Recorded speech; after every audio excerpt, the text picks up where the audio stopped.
और अब नजर डालते हैं उन बड़ी खबरों पर जिन पर आज हम लगातार आपको अपडेट देते रहेंगे। तो पहली खबर कौन सी है? पहली है इलाहाबाद हाईकोर्ट के वकील आज से अनिश्चितकालीन हड़ताल पर हैं। मामला है जस्टिस वर्मा से जुड़ा कैश कांड का। डिटेल्स आपको आगे बताएं। दूसरी बड़ी खबर जिस पर नजर रहेगी है दिल्ली के सीएम पर। कनॉट प्लेस में हनुमान मंदिर जाएंगे क्योंकि आज बजट पेश होना है। इससे पहले ये हलचल भी हम आपको दिखाएंगे। और वहीं हम बात करेंगे stand up comedian Kunal Kamra की, जिसने कहा है कि वो माफी नहीं मांगेगा, वो भीड़ से नहीं डरता। एक सोशल मीडिया पोस्ट के जरिए ये बात सामने आई है।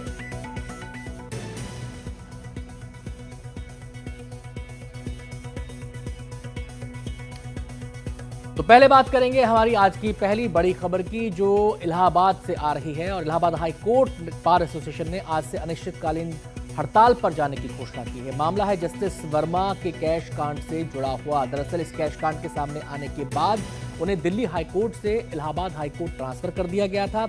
वकील इसी बात का विरोध कर रहे हैं। बार एसोसिएशन ने इसी के विरोध में ये अनिश्चितकालीन हड़ताल की घोषणा की है। आपको बता दें कि सुप्रीम कोर्ट कोलेजियम ने दिल्ली हाई कोर्ट के जस्टिस यशवंत वर्मा को इलाहाबाद हाई कोर्ट में ट्रांसफर करने का फैसला किया था। और Allahabad high court bar association ने विरोध किया। जस्टिस वर्मा के घर से जब से नोटों की गड्डियां मिली हैं तब से उन्हें लेकर काफी विवाद हो रहा है। एक 3 सदस्यीय जांच कमेटी भी बना दी गई है इस मामले को लेकर, लेकिन इलाहाबाद बार एसोसिएशन का मानना है, उनका कहना है कि ये जो दिल्ली हाई कोर्ट से इलाहाबाद हाई कोर्ट ट्रांसफर करने का फैसला था ये गलत था। सीधे हम रुक करेंगे, हमारे संवाददाता दीपक गंभीर हमारे साथ जुड़ गए हैं और जानकारी देने के लिए। आप अल्टीमेटली क्या कहना है बार एसोसिएशन का? हालांकि जस्टिस वर्मा को जो उनकी विधिक कार्य है उनसे दूर कर दिया गया है, उससे रोका गया है, लेकिन क्या इससे सेटिस्फाइड नहीं है बार एसोसिएशन? क्या उनकी मांगे हैं?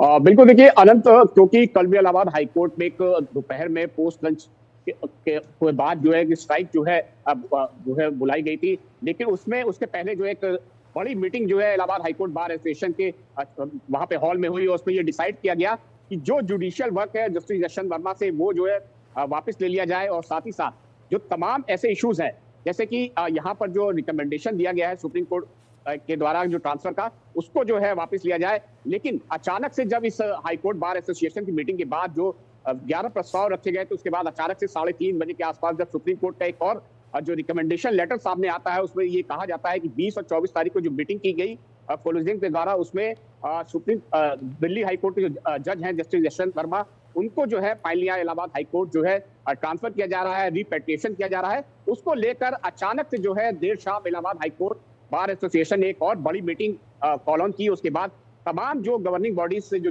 जुड़े जो मेंबर्स थे उनके बीच एक मीटिंग का दौर चला। उसके बाद ये डिसाइड किया गया कि आज से इलाहाबाद हाईकोर्ट बार एसोसिएशन के आह्वान पर जो तमाम अधिवक्ता इलाहाबाद हाईकोर्ट पे वो एक बड़ी इनडेफिनेट स्ट्राइक करेंगे। और उन्होंने तमाम मांगे रखी है कि सुप्रीम कोर्ट जो है इस पूरे मामले को देखे और जो जस्टिस वर्मा का मामला है उसको जो इस ऑर्डर को जो है विड्रॉ करे। नहीं तो जो वकील हैं उनकी जो स्ट्राइक है वो लगातार चलेगी और अपनी मांगों पर अड़े रहेंगे। उन्होंने इस मामले में देखिए साफ तौर से जो प्रेसिडेंट है Anil Tiwari Allahabad high court bar association का, उनसे जो हमारी बात हुई, उनका भी साफ तौर से कहना था कि जब तक सुप्रीम कोर्ट अपने इस ऑर्डर को जो है रिकमेंडेशन को वापस नहीं लेता है, विड्रॉ नहीं करता है, तब तक हम यहाँ पर रहेंगे और स्ट्राइक हमारी जारी रहेगी। और ऐसे में इस तरीके का जो ट्रांसफर है उसको एक्सेप्ट नहीं किया जाएगा, क्योंकि तमाम ऐसी मांगे, ऐसे प्रस्ताव है जो उन्होंने सेंट्रल गवर्नमेंट से मांग की है कि इम्पीचमेंट जो है उसका प्रस्ताव लाया जाए। और साथ ही साथ इस पूरे मामले की जो जांच है ईडी और सीबीआई से कराई जाए। और साथ ही साथ जो जुडिशियल वर्क है उनका जो है वापस ले लिया जाए जब तक ये पूरी जांच चली है। तो जाहिर तौर पर ये मामला बहुत ज्यादा सुर्खियों में है और पूरे देश भर में आपने देखा कि जिस तरीके से इस मामले को सामने आने के बाद तमाम जिस तरीके के विरोध जो देखने को मिले हैं, उसमें इलाहाबाद हाईकोर्ट बार एसोसिएशन शुक्रिया आपका दीपक, बहुत बहुत शुक्रिया आपका इस पूरी जानकारी के लिए। तो आगे बढ़ेंगे, बात करेंगे दिल्ली की, जहां आज बजट पेश होगा। लेकिन बजट पेश करने से पहले भी कई हलचलें हमें दिल्ली में देखने को मिलेंगी। आज रेखा गुप्ता कनॉट प्लेस पहुंचेंगी, हनुमान मंदिर जाएंगे, पूजा अर्चना करेंगे, जिसके बाद वो करीब सुबह 9 बजे मंदिर जाएंगे, जिसके बाद विधानसभा पहुंचेंगी। आज बजट पेश होना है। हमारे सहयोगी रवीश रंजन हमें इस मामले में ज्यादा जानकारी देंगे। रवीश, क्या क्या उम्मीदें हैं लोगों की, क्या हो सकता है इस बजट में आज? जी देखिए, जो बजट आज पेश होगा वो तकरीबन 80,000 करोड़ रुपए का बजट होगा दिल्ली का, क्योंकि पिछली बार हमने देखा था कि आम आदमी पार्टी की सरकार ने 76,000 करोड़ रुपए का बजट पेश किया था। तो उम्मीद ये जताई जा रही थी है कि करीब 5% अधिक जो है वो इस बजट को पेश किया जाएगा। और इस बजट में खास तौर पर 5 बातों का ख्याल रखा जाएगा। सबसे पहली जो बात है वो ये है कि महिलाओं को समृद्ध करने के लिए जो महिला समृद्धि योजना है उसके तहत तकरीबन 5,000 करोड़ रुपए का जो प्रावधान है वो इस बजट में रखा जाएगा। इसमें इस बात की भी घोषणा होगी कि आखिर रजिस्ट्रेशन कब से शुरू हो, इसका लाभ कैसे मिलेगा। दूसरी बात है कि चूंकि दिल्ली के अंदर में प्रदूषण एक बड़ा मुद्दा था चुनावी, तो इस बार ये कहा गया है कि प्रदूषण के लिहाज से जो आधारभूत ढांचा है दिल्ली का उसको मजबूत किया जाएगा। और यही नहीं, जो यमुना रिवर फ्रंट है उसको लेकर एक बड़ी घोषणा जो है वो ये सरकार कर सकती है। इसके अलावा जो है वो आधारभूत ढांचों की अगर हम बात करें तो हॉस्पिटल और स्कूल के साथ में जो सड़क है उसका आधारभूत ढांचा जो है वो दुरुस्त करने के मामले में कई बड़ी घोषणाएं होंगी। जैसा कि आपको पता है कि बजट का थीम विकसित दिल्ली थीम है, तो विकसित दिल्ली को बनाने के लिए, क्योंकि पिछली बार प्रधानमंत्री भी ये कह चुके हैं कि राजधानी को जो वर्ल्ड क्लास की राजधानी बनाने के लिए जो भी जरूरत होगा वो केंद्र सरकार भी उनकी मदद करेगा।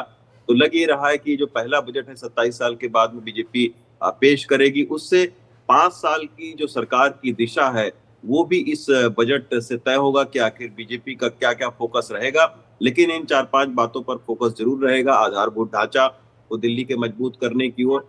इसके बाद में आज बजट से पहले वो हनुमान मंदिर जाएंगी। कल भी हमने देखा था कि बिल्कुल रमेश, आप नजर बनाए रखिए, तमाम जानकारी हम आपसे लेते रहेंगे। शुक्रिया आपका इस जानकारी के लिए। और अब अगली खबर है, महाराष्ट्र की सियासत में हलचल मचाने वाली है। विवाद है कुणाल कामरा की पैरोडी का, और किस पर की थी?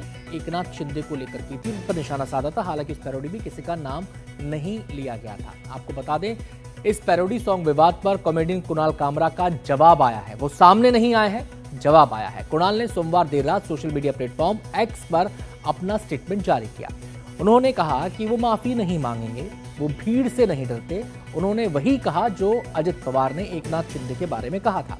कामरा ने आगे लिखा कि वो पुलिस और अदालत का सहयोग करेंगे। उनकी जानकारी के मुताबिक किसी नेता या राजनीति पर तंज कसना अपराध नहीं है। तो कुणाल कामरा का ये स्टेटमेंट सोशल मीडिया प्लेटफॉर्म के जरिए सामने आया है। और आपको बता दें कि इस बीच टेलीफोनिक बातचीत भी मुंबई पुलिस से उनकी हुई है।